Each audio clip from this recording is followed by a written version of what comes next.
Narinig mo na ba ang tungkol sa isang grupo ng tao na namumuhay sa tabi ng ilog ng Ganges?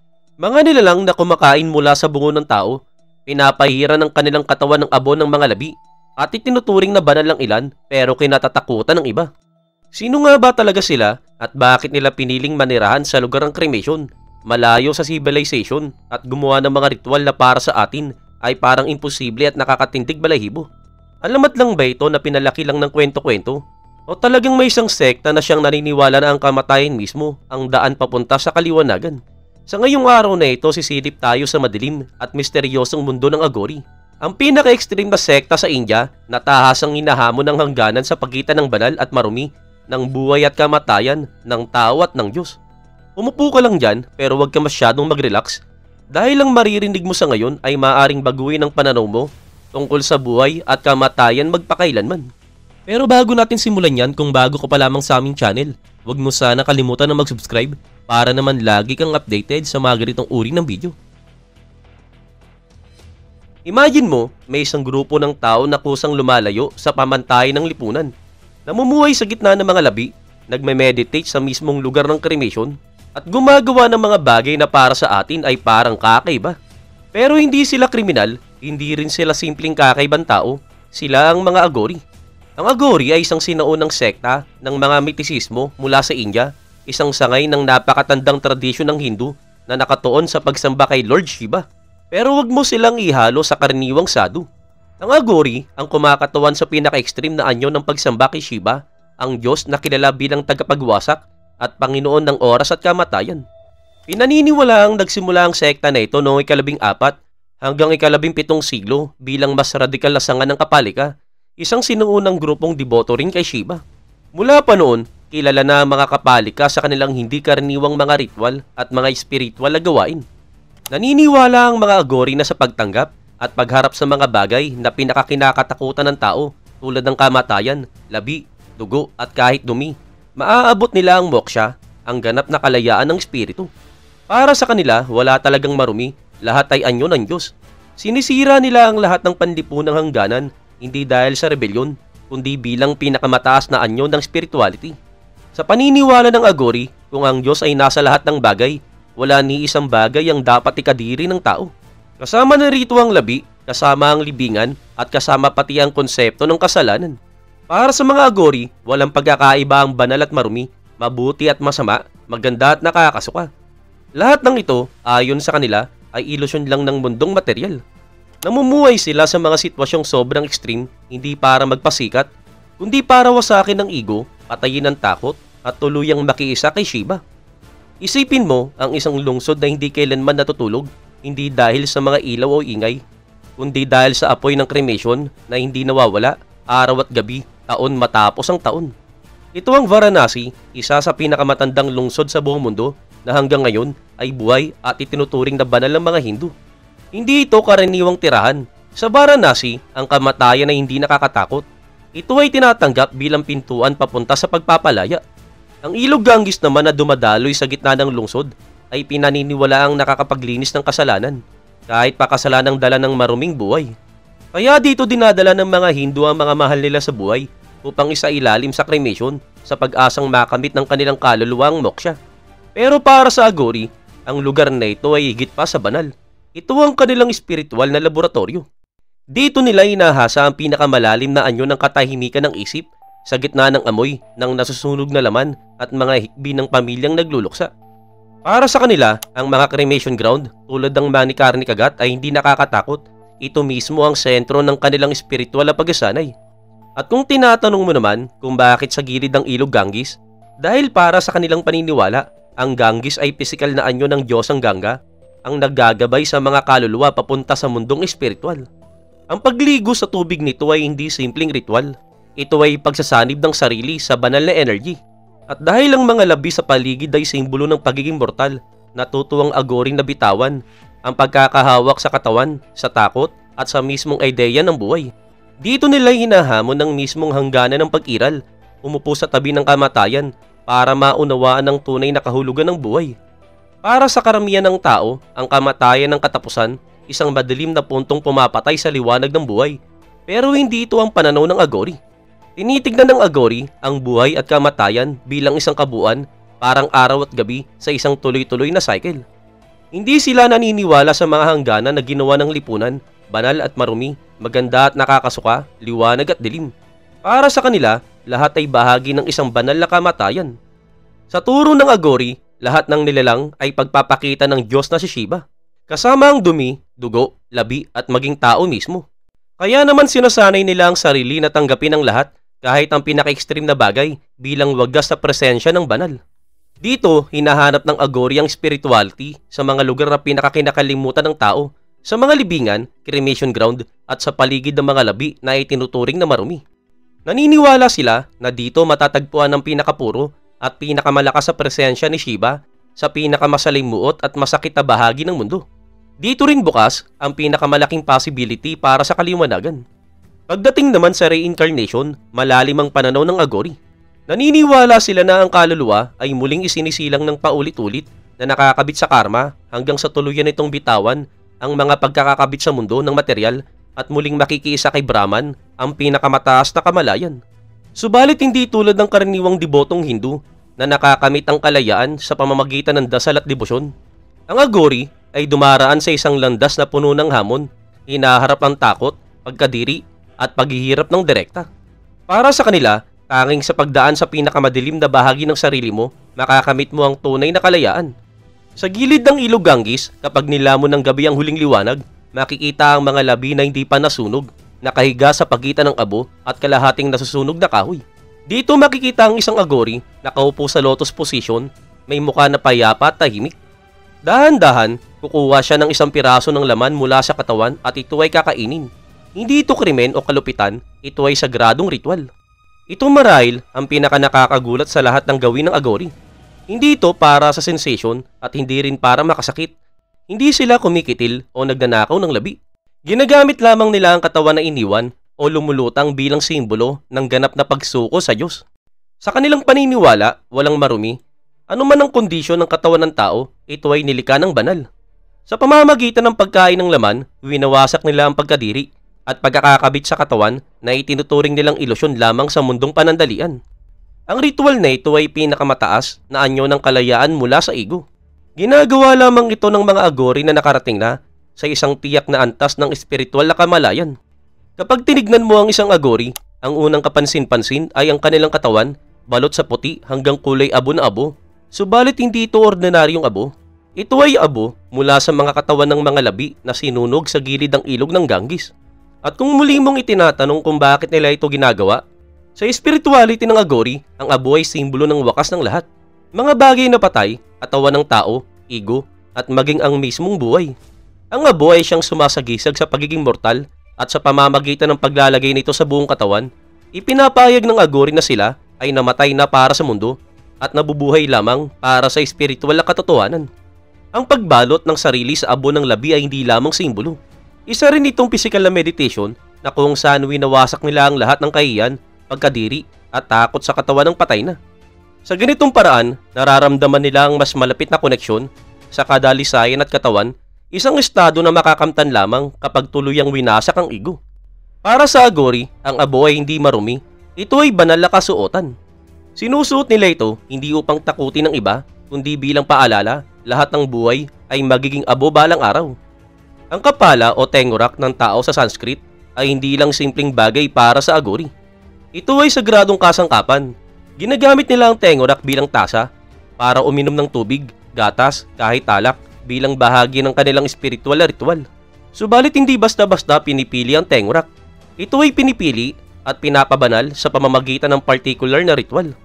Kung minsan, tumatagal ito ng maraming araw bago ito maituring na karapat-dapat bilang medium sa ritual. Sa ilang gawi, ginagamit ng kapala sa seremonya sa pagsamba kay Rafa ang aspektong galit ni Lord Shiva. At kung tinatanong mo ulit kung bakit tengorak, dahil sa loob ng ulo ng tao nakatago ang pinakamataas na antas ng kamalayan. Kapag pumanaw ang tao, ang kamalayan ay umaalis sa katawan, subalit ang sisidlan, ang tengorak, ay nananatiling simbolo ng espiritual na presensya. Sa paggamit ng kapala, iginagalang ng Agori ang kamatayan at sabay pinagsasama ang sarili sa pinakamataas sa katotohanan, ang buhay ay panandalian. Higit pa sa simpleng kagamitan sa pagkain, ang kapala ay tulay sa espiritual, simbolo na napagtagumpayan na nila ang pinakamalaking takot ng tao, ang kamatayan mismo. Si Vairava ay ang maraas na aspeto ni Lord Shiva, Panginoon ng kamatayan, oras at pagkawasak. Sa anyong ito, hindi natahimik si Shiva. Siya ay ligaw na enerhiya, may dalang armas na yayanig sa mundo at wawasakin ng ego at ilusyon. Ito ang anyo na pinipiling sambahin ng Aghori. Naniniwala sila na ang tunay na kalayaan o moksha ay makakamtan lamang sa pamamagitan ng pagwasak sa lahat ng pagkakakabit kasama na ang takot, pagkadiri at pagkapako sa materyal na mundo. At ang sanggol na Rapha ay simbolo ng mapanirang lakas na sumisira sa mga ilusyon at nagbubukas ang daan patungo sa pinakamataas na kamalayan. Sa sanggol na Rapha, nakikita nila ang pinakatapat na mukha ng Diyos, hindi ang kaaya-ayang anyo, kundi ang gumugulo, nagugulo at pagpapaigting ng espiritual na kamalayan. Dahil sa buhay, ang tunay na kaliwanagan ay madalas hindi nagmumula sa kaginhawaan, kundi sa pagtapat sa pinakamalalim na takot. Si Baba rin ay tinuturing na tagapangalaga ng Aghori. Siya lamang ang banal na entity na kayang tanggapin ang kanilang mga extreme na mga gawi, sapagkat siya rin ang bantay ng hangganan sa pagitan ng mundo at kabilang buhay. Sa pamamagitan ng pakikisa kay Baba, naniniwala ang Aghori na maaari nilang lagpasan ang reality at makalaya mula sa cycle ng kapanganakan at kamatayan. Ang landas espiritual ng Aghori ay hindi matatamo sa simpleng dasal.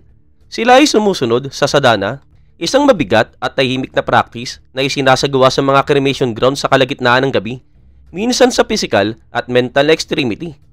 Ang kanilang meditation ay hindi nakasentro sa katahimikan, kundi sa ganap na pagtanggap ng dilim. Umupo sa tabi ng labi, huminga ng amoy ng nasusunog na laman o tumitig sa walang buhay na mga mata ng tengurak, na para sa kanila, hindi ito nakakatakot.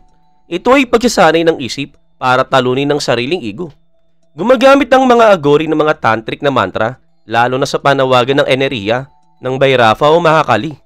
Ang mga mantra ay binibigkas sa mababang tono hanggang malubog ang isip sa isang banal na kamalayan. Iyan ang Aghori at bawat detalye sa kanilang anyo ay mayroong malalim na dahilan. Pinapayagan nilang lumaki ng mahaba at magulo ang kanilang buhok, gimbal at walang alaga. Para sa karamihan, maaring mukhang marumi o pabaya. Subalit para sa Aghori, ito ay forma ng pagtutol sa ego at pagkakakabit sa pisikal na katawan. Hindi nila iniintindi ang panlabas na anyo dahil pinakakawalan nila ang sarili mula sa ilusyon ng lipunan tungkol sa kagandahan at kaayusan. Sa Hindu mythology, si Lord Shiva mismo ay inilarawan na may gimbal na buhok bilang tanda ng walang hangganang espiritual na lakas. Sa pamamagitan ng paggaya ng ganitong anyo, hindi lamang nila ipinapakita ang kanilang debosyon, pinag-iisa nila ang sarili sa banal na aspeto ng Diyos. Ang abo ng cremation na bumabalot sa kanilang katawan ay hindi lamang dekorasyon. Ito ay banal na balabal, paalala na lahat ay magwawakas bilang abo kasama ang kanilang sariling katawan. Hindi ito dumi, ito ay simbolo ng kawalan at panandaliang katangian ng lahat ng materyal. Bawat patong ng abo ay meditation, tahimik na nakadikit sa balat bilang protection laban sa illusion ng mundo. Madalas hindi sila nagsusuot ng anumang damit o tanging kumot lamang sa ilang bahagi ng katawan. Hindi ito extreme action, ito ay pahayag. Naniniwala sila na ang damit ay simbolo ng pagkakakabit, status at identity, lahat ng nag-uugnay sa tao sa illusion. Sa pamamagitan ng pagdibitiw sa damit, inilalantad nila ang kanilang sarili sa pinakapurong anyo ng tao, walang pag-attach sa kultura o klase. Ang tengurak ng tao na dala nila o ginagamit bilang kapala ay banal. Hindi nila ito itinuturing na patay na bagay, kundi simbolo ng kamalayan na umalis sa mundo. Ang tengurak ay paalala sa kamatayan, walang kapangyarihan at walang ego. May ilang pang Aghori na nagdadagdag ng dekorasyon sa katawan, mga buto, pulseras mula sa ngipin ng tao o kwintas mula sa mga buto ng hayop. Hindi ito para takutin ng iba, kundi para wasakin ang hangganan sa pagitan ng buhay at kamatayan, banal at marumi, espiritual at material. Ang anyo ng Aghori ay higit pa sa panlabas na anyo.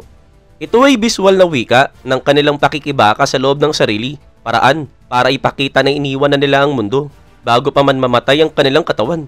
Para sa ilan sa lipunang India, nakakatakot ang Aghori. Halos subad, katawan na balot ng abo at madalas na nakaupo sa tabi ng pumanaw, nagpapalayo sa maraming tao. Kahit sa espiritual na lungsod ng Varanasi, bihira silang direktang kausapin ng mga lokal.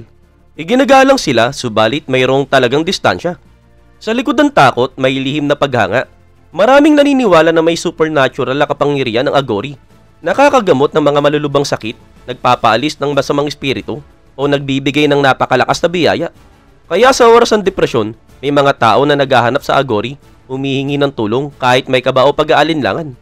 Ang kanilang status sa lipunan ay kakaiba at bukod tangi. Hindi sila pulubi, hindi rin sila mga palaboy, at hindi rin bahagi ng opisyal na lipunang Hindu. Ang Aghori ay nasa labas ng sistema.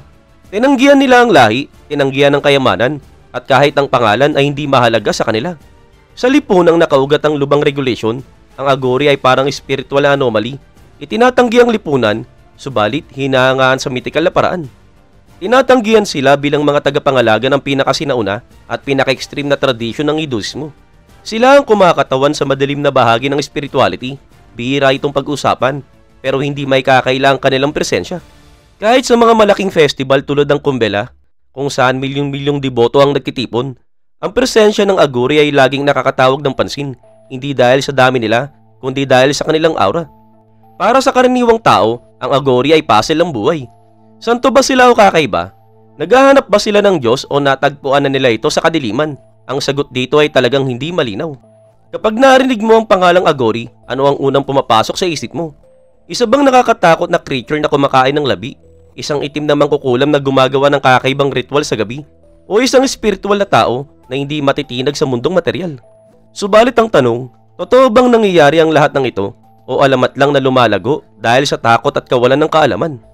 Sa modernong mundo na uwaw sa sensation, madalas iposisyon ng Aghori bilang mystical na karakter at kalahating alamat. Maraming dokumentaryo ang tumututok lamang sa extreme na gawin ng Aghori, tulad ng pagkain ng laman ng labi o pagsasagawa ng ritual para tawagin ng mga espiritu. Samantalang ang ilang YouTube channel at viral na artikulo ay pinapalaki ang istorya gamit ang nakakatakot na narrative at dagdag na elemento ng supernatural na hindi naman tiyak na totoo. Sa katotohanan, hindi lahat ng Aghori ay gumagawa ng kakaibang bagay.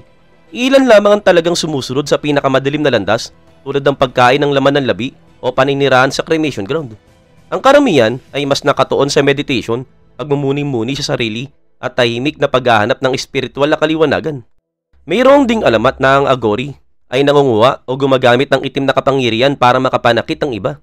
Ang ganitong kwento ay mas hango sa pelikula at alamat, hindi konkretong ebidensya. Marami sa kanila ang iniiwasan ng karamihan at bihirang makihalubilo sa mga tao, maliban na lang kung mayroong darating upang matuto o humingi ng biyaya.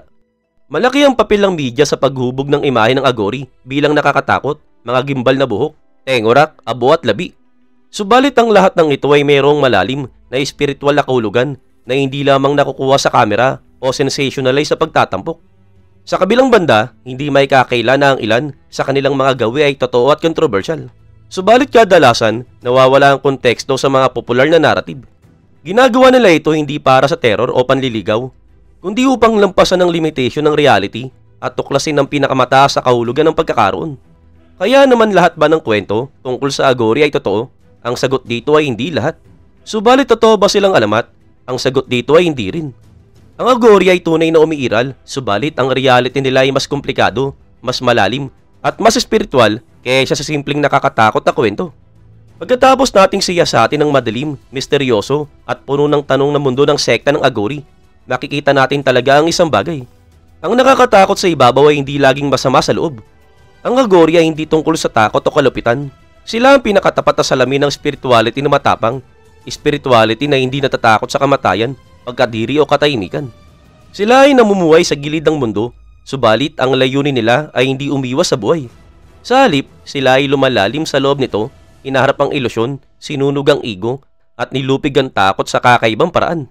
Kung nagustuhan mo ang video na ito at nakakuha ka ng bagong pananaw tungkol sa spirituality at kultura ng India na marahil hindi mo pa naririnig, huwag mo sanang kalimutang i-like, i-share at mag-subscribe sa aming channel dahil malaking tulong ito upang patuloy kaming makapaghatid ng malalim at dekalidad ng mga content.